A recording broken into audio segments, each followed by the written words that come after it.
Bonjour et bienvenue dans cette critique du film Mourir peut attendre, un film qu'on a tellement attendu qu'on a eu le temps de mourir plein de fois. Cette critique se fera avec le meilleur youtubeur de France, le meilleur voisin d'Asnières-sur-Seine, Merege.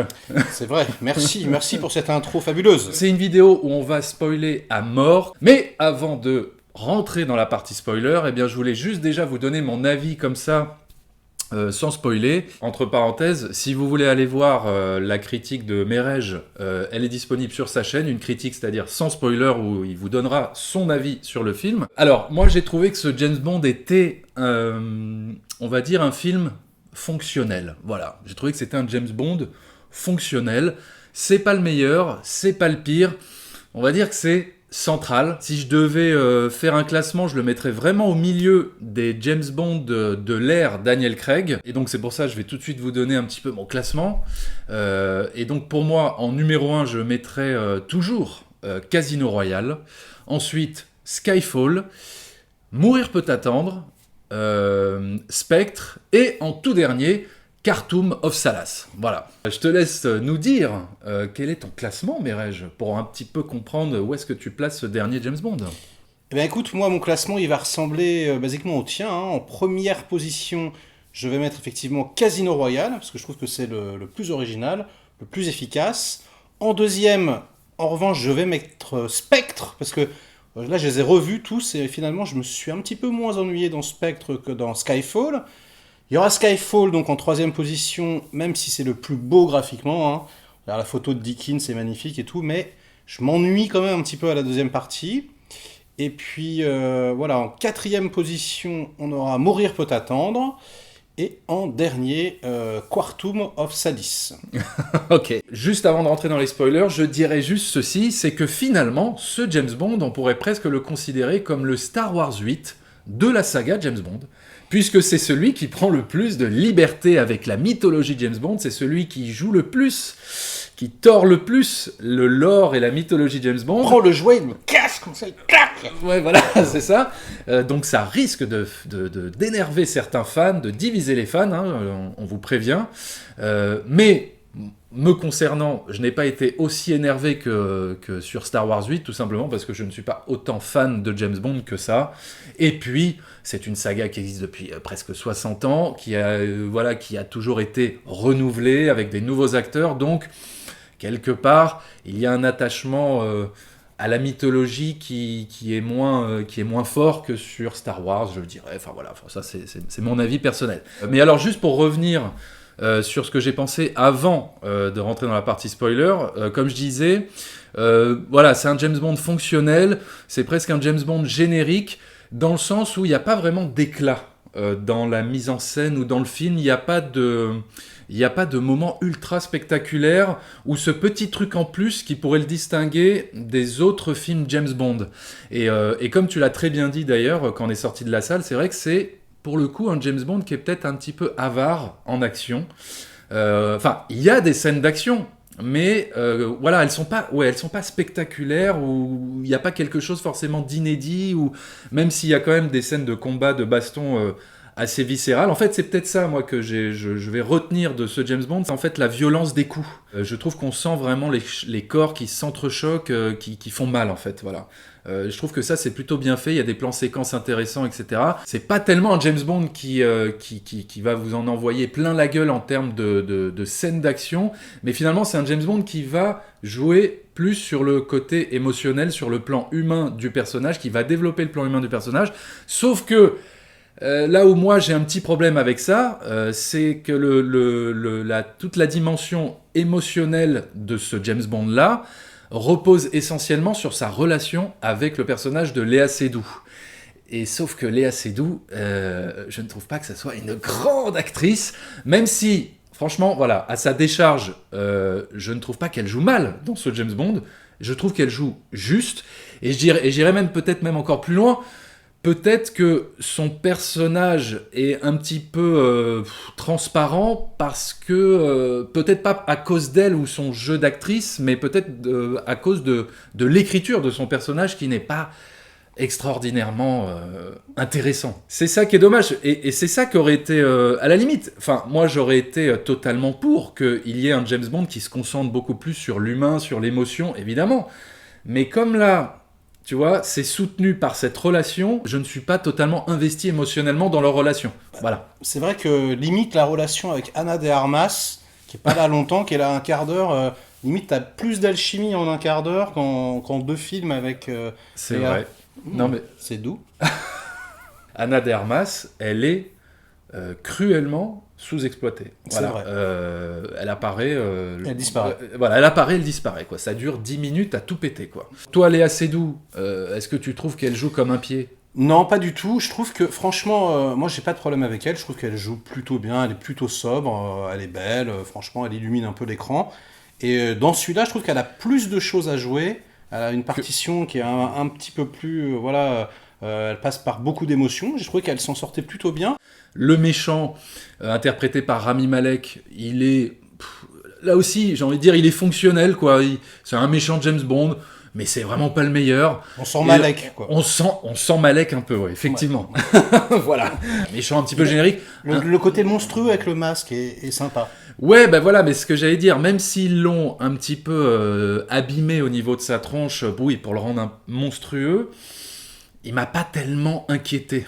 Donc, maintenant, on va rentrer vraiment dans la partie full spoiler de la mort qui tue, quoi. Enfin, ça y est, on peut spoiler. Vous êtes partis, c'est bon. Allez, vas-y, fais-toi plaisir. Je sens que tu veux lâcher là. Je sens que tu veux te lâcher. Vas-y. Mais ils ont tué James Bond. Ils ont tué James Bond, bordel. Mais oui, c'est quand même fou cette histoire. Bordel de mec. En plus, ils l'ont tué. Maintenant, vous avez tous vu le film. Ils l'ont tué. Je veux dire, ils l'ont tué, quoi. Il n'y a pas une trappe où on se dit, ouais, peut-être... Non. Il y a le plan où ça se fait atomiser, où on le voit se faire désintégrer et tout. Il n'y a aucun doute, quoi. Nom de Dieu.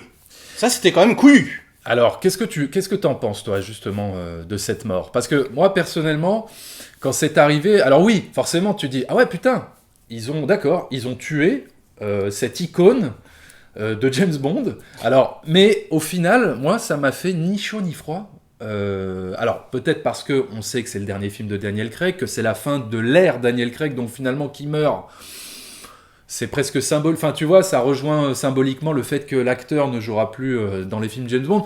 Ça ne m'a pas plus ému que ça, et aussi peut-être parce que je trouve pas que ça soit totalement bien amené ou justifié, ou en fait le fait qu'il meure n'apporte rien, je trouve. En fait, ce qui me dérange aussi, c'est que quelque part, le scénario est quand même un petit peu mal écrit, parce que tout le long du film, on te tease sur, quelque part, la paternité de James Bond. On te fait... Enfin, moi, j'avais compris au bout de 5-10 minutes, quand on voit Léa Seydoux rentrer se toucher le ventre, en train de s'effondrer, en train de... Voilà, quand elle rentre dans le train...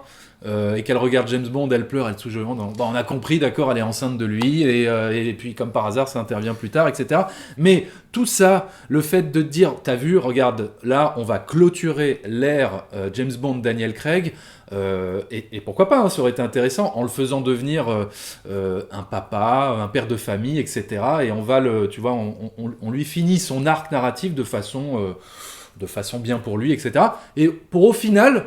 le faire canner, et il n'y a même pas cette satisfaction de la construction narrative autour de ce thème-là, tu vois. C'est vrai. Alors que, tu vois, par exemple, Christopher Nolan, quand il fait The Dark Knight Rises, il tue Batman, mais il sauve Bruce Wayne. Tu vois la différence ? Ouais, c'est complètement vrai. Et c'est en ça que c'est déjà un peu plus satisfaisant. Alors que là, la mort de James Bond est presque gratuite, je trouve. Il n'y a même pas de satisfaction dans l'accomplissement de sa mort, quoi, quelque part. Peut-être qu'aussi qu'on n'a pas été touché. J'en sais rien, je brode un peu, peut-être que je dis de la merde, mais parce qu'on commence à être habitué aussi à voir les héros se faire canner. Je pense à Iron Man, à Superman, tu vois. C'est quand même un peu la mode de faire canner nos héros d'enfance, quoi. Bah, est-ce que c'est pas un peu facile, en fait, tout simplement, pour générer, on va dire, de l'émotion, tu vois, de prendre ton héros et de le faire mourir. T'as vu de nous tuer. T'as vu, ouais. Le buzz. Putain, ça fait du buzz. Peut-être, ouais. Non mais voilà, donc c'est un petit peu la solution de facilité. Enfin voilà, en fait c'est ça. Je trouve que de faire mourir James Bond, Là, comment c'est amené, c'est un petit peu la solution de facilité. C'est pas comme s'il y avait le sacrifice ultime à la fin où il meurt pour le monde, la patrie ou sa famille, etc. Enfin, je trouve que c'est pas bien construit dans ce sens-là. C'est pas très bien amené. Finalement, qu'est-ce que ça veut dire aussi Mais en fait, attends. Alors, ouais, vas-y. Ouais. Non, mais attends, il y a un moment donné, il faut dire les choses. Parce que là, ça enregistre et on est là, comme ça, dans Agnières-sur-Seine, à se poser des questions, alors que James Bond est mort. Alors. C'est vrai. Non, mais moi, je suis d'accord avec toi. Je trouve que ça sert un peu à rien d'avoir tué James Bond. Et on a un peu l'impression, peut-être, que ils se sont dit, non, le mâle, hétérosexuel, blanc, il n'a pas le droit à la famille, il n'a pas le droit au bonheur. Et tout ce qu'on peut faire, c'est le zigouiller. Non, voilà. Alors oui, peut-être. Ou tout simplement, c'est James Bond. Le personnage de James Bond n'a pas le droit d'être un père de famille, tu vois, parce que ça transformerait justement cette image, cette icône virile, etc., macho de James Bond. Mais au final, de le tuer, ça ne sert pas non plus à grand-chose. Peut-être que j'aurais préféré, moi, qu'il meure pas. Hein, et Alors, qu'il aille, tu vois, il y a ce côté, il peut plus approcher, parce qu'il a une fille, nom de Dieu aussi, c'est ça, il est amoureux. Il a une fille, il est maqué, il se fait canner. Qu'est-ce que c'est que ce James Bond là ? Qu'est-ce que c'est que ça ? J'aurais peut-être préféré justement le côté ambigu de il peut pas les approcher, elle dit on va trouver une solution, mais tu sais pas trop s'il y a une solution ou pas. Peut-être que ça m'aurait plus plu que c'est vrai que là il se fait atomiser. Bon, est-ce qu'ils auraient pas atomisé le mâle blanc hétérosexuel tout puissant des années 80-90 une bonne fois pour toutes ? Ah bah alors ouais, c'est vrai, on pourrait analyser le film comme ça. C'est vrai. Est-ce que ça serait pas un peu l'ultime film woke, en vérité ? Depuis quelques années, ils ont wokisé un petit peu tout. Hein. Ils ont wokisé Terminator, ils ont wokisé Marvel, ils vont probablement wokiser, moi je sais pas, peut-être Matrix, puis après il va leur rester Rambo, et c'est dur à wokiser Stallone, hein. Rambo et Rocky, et puis voilà, ils auront tout atomisé. Ouais, mais ça, attends, excuse-moi, mais ça, ce sont des discours de vieux cons, de boomers, réactionnaires, anti-progressistes de merde que nous tenons. Là, on dirait qu'il y a une véritable volonté, quoi, de tuer, encore une fois, symboliquement ces icônes-là. Et maintenant, c'est fini. Maintenant, c'est terminé. Passons à l'ère moderne, hein, etc. Et déjà, le James Bond, petit à petit, tu vois, enfin, depuis le début de la saga, il est plus pareil, quoi. C'est-à-dire, il est moins macho, il tombe amoureux, il devient papa, il se fait crever. Enfin voilà, on est dans un truc où on casse quand même petit à petit les codes. Tu parlais de Star Wars 8 tout à l'heure, mais on est en plein là-dedans, quoi. C'est quand même, on prend un jouet, on prend une formule, on la déglingue. Alors, et c'est normal quand même que ça me fasse réagir. Donc non, je n'ai pas honte, je suis désolé. Alors, je voulais parler du personnage de la femme, agent secret, qui reprend le matricule 007. Oui. Et là, pour le coup, ce que j'ai aimé dans le traitement de ce personnage, c'est que il n'est pas traité comme un véhicule idéologique, mais il est traité vraiment comme un personnage. C'est-à-dire, là où ça aurait pu être lourd, et là où ils auraient pu insister lourdement sur le fait que, t'as vu, c'est une femme noire, et c'est elle qui reprend le matricule 007, c'est là où on rentre dans quelque chose, moi, qui me fatigue à chaque fois, c'est vraiment dans le message idéologique sur ta tronche.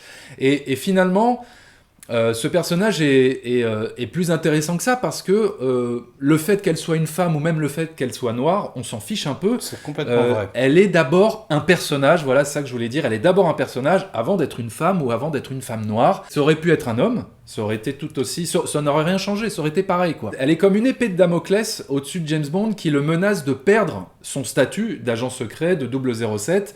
Et donc, il y a un petit jeu autour de ça. Et l'actrice, je la trouve excellente, enfin voilà des peu de scènes où elle apparaît, mais je la trouve avec beaucoup de charisme, beaucoup de classe, et voilà, et ça c'est fait intelligemment, et c'est pas fait avec les gros sabots. En termes de scènes d'action, les 20 premières minutes sont bien, sont intéressantes, mais quelque part on a déjà vu ce genre de poursuite et tout, c'est bien exécuté. En fait c'est ça, c'est que c'est un film bien shooté, bien exécuté, mais il n'y a pas de folie, voilà. Il n'y a pas d'éclat, il n'y a pas ce petit truc en plus qui le distinguerait des autres James Bond. Comme tu vois, par exemple, comme tu disais, Casino Royale, ça réinventait un petit peu le personnage, ça lui donnait un côté plus humain, plus écorché vif. avec des fêlures, etc. Et puis il y avait des cascades assez impressionnantes. Et puis ça se passe quasiment au même endroit tout le temps. Et surtout celui-là, là, Mourir peut attendre, il dure quand même 2h40. Ouais. Est-ce que c'est pas le plus long de James Bond ? C'est le plus long, Je crois que c'est le plus long. Ouais. Et franchement, il y a bien une demi-heure en trop, une demi-heure qu'ils auraient pu zapper, surtout dans la deuxième partie. Autant la première partie, bon, voilà, ça s'enchaîne bien, il y a un bon rythme, on installe les enjeux, les personnages, tout ça, nanana.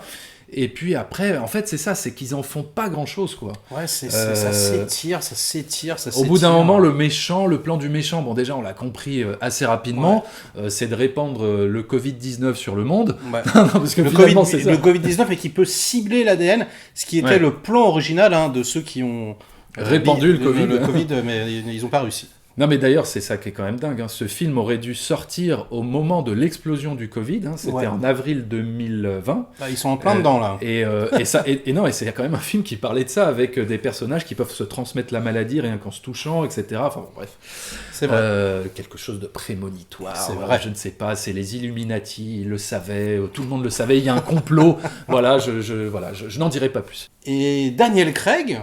Oui. Dans celui-là, j'ai trouvé que lui, il avait énormément de choses à jouer et qu'on sortait du truc un peu monolithique, mâchoire serrée, où il fait toujours la même chose, où justement, là, il y a pas mal de fêlures, pas mal de scènes complètement différentes les unes des autres, et on voit un James Bond plus humain, plus émotionnel. Ça m'a plu, ça. Il assure le taf. Toujours aussi investi, toujours à fond. Il est vraiment excellent. Il n'y a rien à dire là-dessus. C'est juste dommage que tout ça ne soit pas soutenu par un scénario un peu mieux construit et par une mise en scène un petit peu plus inspirée peut-être. Et pourtant, c'est réalisé par Kari Fukunaga, le réalisateur et créateur de la série True Detective. Oui, mais qui était excellente, quoi. True Detective qui, justement, misait sur la relation entre les personnages, sur les émotions, qui n'était pas du tout un truc avec de l'action à gogo partout. Je trouve qu'il n'est pas forcément ultra doué pour l'action. C'est toujours Alexander Witt, je crois que c'est le réalisateur de Resident Evil 2, qui fait l'action sur tous les James Bond Daniel Craig, et qui s'adapte un petit peu, on va dire, au style du réal. Et là, c'est vrai qu'on est dans un truc un petit peu plus caméra portée, un petit peu plus pré-décor. Il y a, tu sais, des panneaux pendant les scènes d'action et tout. Ça fait un petit peu penser, on va dire, aux scènes d'action qu'il pouvait y avoir, par exemple, le plan séquence dans l'escalier, là, tu sais, dans Atomic Blonde, etc. Mais avec beaucoup moins de maestria, j'ai trouvé. J'étais, moi, personnellement, assez déçu par les scènes d'action. Hein. Sauf pendant la première demi-heure. Et après, je trouve que ça manque d'ampleur, quand même. Ça m'a saoulé un peu. Donc, Mourir peut attendre, un film qu'on n'attendait plus, et qu'on a tellement plus attendu que finalement, on avait peut-être moins d'attentes que prévu sur la tente qu'on aurait dû avoir. Et c'est pour toutes ces raisons que je mets à Mourir peut attendre 3 sur 5. Eh ben moi, pareil. Je vais lui mettre 3 sur 5. Voilà. Donc, c'est central, quoi. Voilà, n'hésitez pas à me dire ce que vous avez pensé de ce James Bond dans les commentaires. Est-ce que vous avez détesté ? Est-ce que vous avez adoré ? Ou est-ce que vous le placez dans le classement des James Bond de l'ère Daniel Craig ? Voilà, on en discute, on en parle dans les commentaires, toujours dans la bonne humeur et la bienveillance. Et moi, je vous invite à vous abonner sur la chaîne YouTube de Merej, M-E-R-E-J. Et je vous donne rendez-vous prochainement sur ma chaîne YouTube pour de nouvelles aventures cinématographiques. Allez, ciao !